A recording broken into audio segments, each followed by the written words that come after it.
Buenas noches. Vamos entonces a continuar con el microcomponente de Derecho Civil General y Personas, advirtiendo que estamos hoy lunes viendo el capítulo número 10 de Patria, Potestad y Custodia, y el miércoles veremos el capítulo 11, que es el de las guardas. Y entonces con eso finalizaríamos lo que tiene que ver con procesal civil general y personas. Ya nos estaremos comunicando y poniendo de acuerdo con la representante del curso para lo que tenga que ver con el examen final. Entonces esta semana, ¿qué vamos a hacer? Vamos a evolucionar con el capítulo número 10 y el miércoles con el capítulo número 11 y ahí completamos nuestra guía de cátedra. El capítulo 10 nos habla de la patria, potestad y custodia. Entonces, por patria potestad, ¿qué entendemos? El conjunto de derechos y deberes que la ley reconoce a los padres sobre sus hijos no emancipados, así como sobre los bienes o cosas que le pertenecen a esos hijos. Hace alusión a los hijos no emancipados. ¿Qué quiere decir emancipados? Aquellos que por su propia voluntad deciden separarse del hogar, hacer su vida aparte. Por eso hace énfasis sus hijos no emancipados, o sea que estén viviendo y dependiendo aún de sus padres. Y no solo sobre la persona, sino sobre los bienes, cosas que a ellos les puedan pertenecer. El artículo 288 del Código Civil entonces nos dice que la patria potestad es ese conjunto de derechos que la ley reconoce a los padres, derechos a los padres sobre sus hijos no emancipados, para facilitar a aquellos el cumplimiento de los deberes que su calidad les impone. Corresponde entonces a los padres conjuntamente el ejercicio de la patria potestad sobre sus hijos, y a falta de uno de ellos lo ejercerá el otro.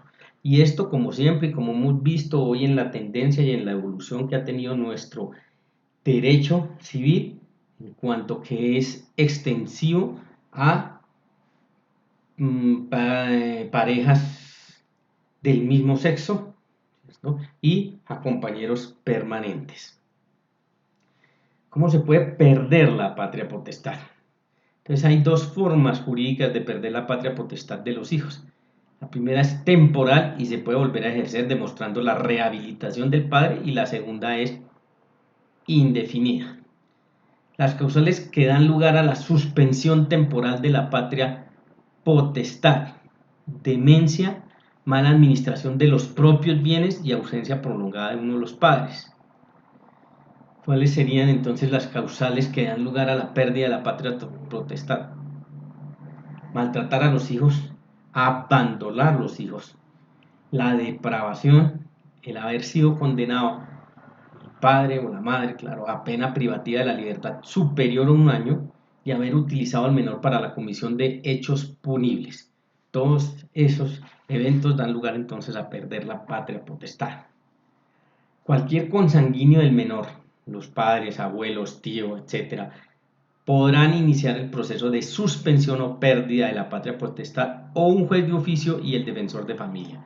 Entonces, en principio, miramos que los competentes para conocer de la suspensión o pérdida de la patria potestad son un juez, al cual lo puede hacer a instancia de parte por cualquiera de los consanguíneos, o de oficio. Saben ustedes ya que es iniciativa del juez. Al ver el peligro de esos menores, él podría iniciar, y es el único caso en el cual él puede iniciar un proceso en esas condiciones, o el defensor de familia. La emancipación judicial, el 315 entonces, ¿qué nos dice? La emancipación judicial se efectúa por decreto del juez cuando los padres que ejercen la patria potestad incurran en alguna de las siguientes causales, y son taxativas, son esas 5. Entonces esa emancipación judicial. Retomamos y reiteramos sobre la palabra emancipación. Emancipación quiere decir apartarlo de ese núcleo familiar. Aquí es de carácter judicial, aquí ya no es de carácter voluntario. Por eso tiene que estar revalidado a través de un proceso y con la sentencia judicial que haya dictado el juez en torno a eso, y que determine en ella que efectivamente queda emancipado. Entonces están por maltrato habitual del hijo, en términos de poner en peligro su vida o de causarle grave daño. La segunda causal abandono, las veíamos ya, la tercera por depravación, esto, la cuarta por haber sido condenados a pena privativa de la libertad superior a un año, y la quinta cuando el adolescente hubiese sido sancionado por los delitos de homicidio doloso, secuestro, extorsión en todas sus formas y delitos agravados contra la libertad, integridad y formación sexual, y se compruebe que los padres favorecieron esas conductas sin perjuicio de la responsabilidad penal que les asiste. Entonces, en este conjunto de causales, pues el juez en la sentencia va a determinar que se encuentra probada la causal o las causales, y como consecuencia de ello pues se produce una emancipación judicial. Habrá que separar a ese menor de ese núcleo familiar. El evento de cómo pedir la patria potestad, entonces otro evento distinto, trámite que en Colombia se debe solicitar ante un juez de familia y o, vean que es competencia a prevención, al Instituto Colombiano de Bienestar Familiar, o sea, a la entidad que uno quiera recurrir, o bien al Instituto Colombiano de Bienestar Familiar o bien a un juez de familia. Mediante la asesoría de un abogado de confianza, exige derecho de postulación, tiene que ser a través de abogado. Una vez iniciado el proceso, el juez determina quién de los padres puede ofrecer un entorno adecuado para el desarrollo integral del menor.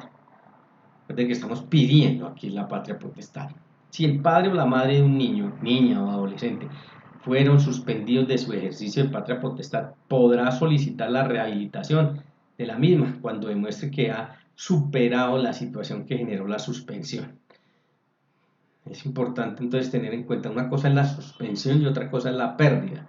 Por eso decíamos anteriormente que la suspensión es de carácter temporal. ¿Y por qué de carácter temporal? Pues porque se puede pedir la rehabilitación si ya se superó la situación que generó esa suspensión. Esto lo puede hacer, o sea, pedir la patria potestad ante el centro zonal del Instituto Colombiano de Bienestar Familiar correspondiente al lugar de la residencia o domicilio del niño, la niña o el adolescente por medio de un defensor de familia.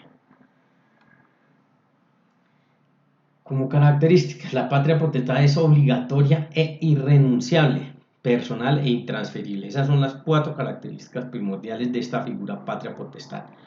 Obligatoria, irrenunciable, personal e intransmisible. Pues son los mismos padres quienes deben ejercerla personalmente, salvo que por algunos casos de ley que ya vimos los excluya de estos deberes. Es una regulación creada para garantizar el derecho de los menores y no en favor de los padres, favoreciendo los deberes impuestos por parentesco y filiación independientemente si existe entre los padres matrimonio o no. Mire que lo hace es a través de los ojos del menor, por eso esta es una figura que bien se dice aquí, es para garantizar ese derecho es de los menores, no de los padres.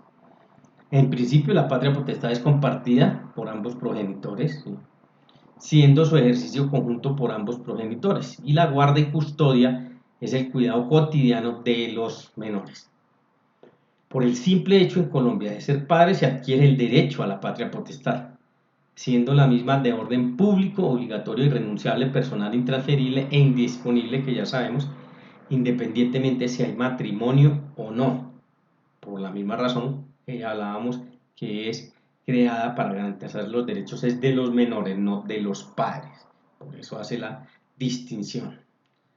La Corte Constitucional manifiesta que es mejor llamarla potestad parenteral, porque certifica el cumplimiento de los deberes del padre y la madre a través de determinados derechos sobre sus hijos. Entonces, cuando encuentren ustedes potestad parenteral, pues es la misma figura de la patria potestad, pero con un nombre más técnico que nuestra Corte Constitucional se lo ha otorgado. ¿Qué es la privación de la patria potestad? La privación ¿en qué consiste? La privación de la patria potestad es una sanción que se aplica a cualquiera de los padres de niños, niñas o adolescentes cuando no pueden ejercer los derechos sobre sus hijos por algunas de las causales que están establecidas en el Código Civil colombiano y que ya nosotros pudimos referir. En cambio, la custodia tiene que ver estrictamente con el cuidado personal y la tenencia de los niños, niñas o adolescentes, la que corresponde a sus padres, asumiendo conjunta y solidariamente fortaleciendo el desarrollo integral, saludable y armónico de sus hijos en todos los aspectos físicos, emocionales, intelectuales, éticos, que favorezcan la plena evolución de su personalidad, de la personalidad de cada uno de ellos. Es esto lo que tiene que ver con la custodia, que hace diferencia con el régimen de patria potestad. Esta obligación, referida a la custodia, se hace extensiva a su círculo personal, familiar e institucional, como son los tíos, abuelos, profesores, etc.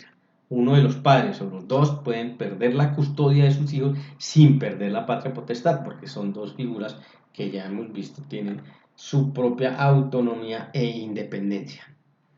La custodia puede ser tema de conciliación, cuando se decide quién se hace cargo de los hijos, en casos de nulidad de matrimonio, separación, divorcios, bueno, cualquier crisis de la relación de pareja, entonces es conciliable el asunto de la custodia. Mientras que la patria potestad no, pues como ya dijimos, es intransferible por voluntad de los padres, solo la puede otorgar el juez de familia. Esa es una diferencia grande entre las dos instituciones y es conciliable el asunto de la custodia, por eso se lo encontrarán en estos asuntos de familia, no solo el tema de alimentos que ya vimos nosotros, sino cómo va a quedar la custodia o puede quedar la custodia y lo pueden hacer de común acuerdo. Sobre la patria potestad, sí no, porque esa sí tiene que estar dispuesta a través de una actuación judicial, o sea, mediante una sentencia en firme. La custodia se refiere entonces al cuidado de los niños, niñas y adolescentes, lo decíamos, que por ley le corresponde en principio a los padres. En caso de hijos extramatrimoniales, el cuidado lo tiene el padre con quien conviva el menor de edad. El defensor de familia citará a los padres o parientes a diligencia y conciliación con el fin de determinar la custodia. También, en este caso, mirando a través de los ojos del menor. ¿Quién puede presentarlo? Pues consanguíneos en general, ¿cierto? O el Estado en últimas. Los padres, representantes legales, parientes, el guardador o la persona que tenga bajo cuidado el niño, la niña o el adolescente o persona mayor de edad con discapacidad mental absoluta. Tipos de custodias de menores. Entonces encontramos dos tipos de custodias para los menores. Uno que es la custodia legal y otro que es la custodia física. ¿Cuál es la custodia legal? Hace referencia a la capacidad legal de los padres para tomar decisiones importantes en nombre de sus hijos en temas como la educación, religión y actividades extracurriculares y atención médica. Salvo que un padre sea abusivo o no esté capacitado por algún otro motivo, los tribunales otorgan este derecho a ambos padres en principio. A esto se le llama custodia legal compartida, a los dos o a sus dos progenitores. La custodia física se refiere al lugar de residencia de los hijos y al tiempo que pasan con cada padre, y este suele ser la causa común de las disputas relativas a la custodia, el tema del tiempo compartido con los hijos. Cuando se le otorga la custodia física a un solo padre, significa que el hijo reside con ese padre y pasa la mayor parte del tiempo con ese padre, pero miren que le asiste el derecho al otro padre de poder compartir con su hijo, y eso es lo que se establece, o ya sea bien en la conciliación que se obtenga bajo el esquema de custodia o por una orden judicial, pero es un derecho de los dos padres, así conviva con uno solo de ellos. La custodia física compartida es otra vía en la cual ambos padres tienen asignada la misma cantidad de tiempo para pasar con sus hijos, aunque no necesariamente igual. Y es lo que tradicionalmente sucede y es lo que nosotros vemos, ¿no? Que con el padre que vive o decide vivir, él mantendrá la custodia de ese menor y será mayor tiempo. Y aquí, miren que nos sirve para apuntalar lo que veníamos hablando. El otro padre no pierde la patria potestad, lo que sucede es que la custodia la tiene la pareja. Pero con todo y esto, se le garantiza y se le tiene que garantizar el derecho, y hay forma de garantizar el derecho, así sea vía judicial, para que pueda compartir con su padre. Hoy hay muchos métodos porque hay muchos modelos de cómo establecer esa conciliación, ¿no? Entonces, ahí se determina, ejemplo, el tiempo de vacaciones, que sea, si es de un mes, 15 días que esté con un padre y 15 con el otro.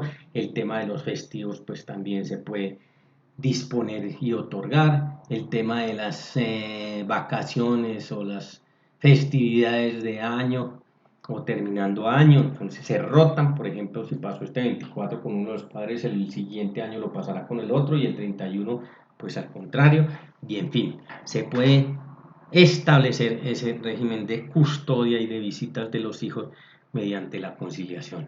Y si no pueden conciliarlo, pues el juez determinará la forma de hacerlo. Muchos estados permiten a los padres llegar a un acuerdo de custodia por su cuenta, y es el caso de Colombia.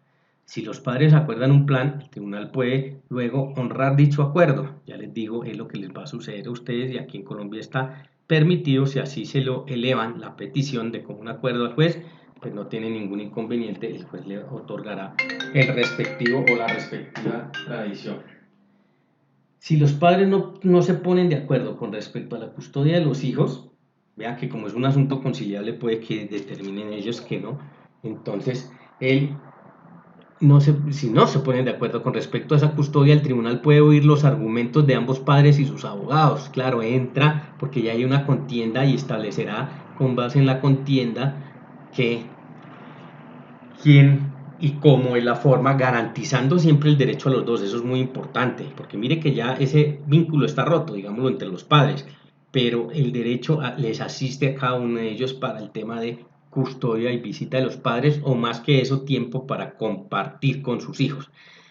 Si es así y llegamos a la contención o a lo contencioso, para determinar la cantidad de tiempo que cada padre debería pasar con el hijo.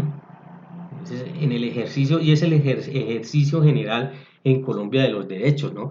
Miren que siempre se permite la posibilidad de la conciliación, de que se pongan de común acuerdo, y estaríamos hablando de la autocomposición, ¿cierto? Porque ellos mismos componen el asunto, el conflicto, y así lo resuelven. O en dado caso que falte o falle la autocomposición, entonces procedemos a la heterocomposición, que es ya ante la presencia del juez. Aquí es un típico ejemplo en el cual, en materia de custodia, por patria potestad ya saben que no lo pueden hacer, pero en tema de custodia se les habilita y se les permite que se pongan de común acuerdo. Es la invitación que siempre se hace por parte de los jueces de familia, de los defensores de familia, del Instituto Colombiano de Bienestar Familiar, porque todo lo que se haga de común acuerdo bajo criterios de responsabilidad y ética, pues va a ser mucho mejor para el menor, o digámoslo así, menos traumático. Pero si en dado caso no hay la posibilidad de que ellos concilien ese mecanismo, entonces el juez lo hará, digámoslo, de manera impositiva. Entonces él dispondrá de qué fechas puede estar con el padre que no tenga la custodia.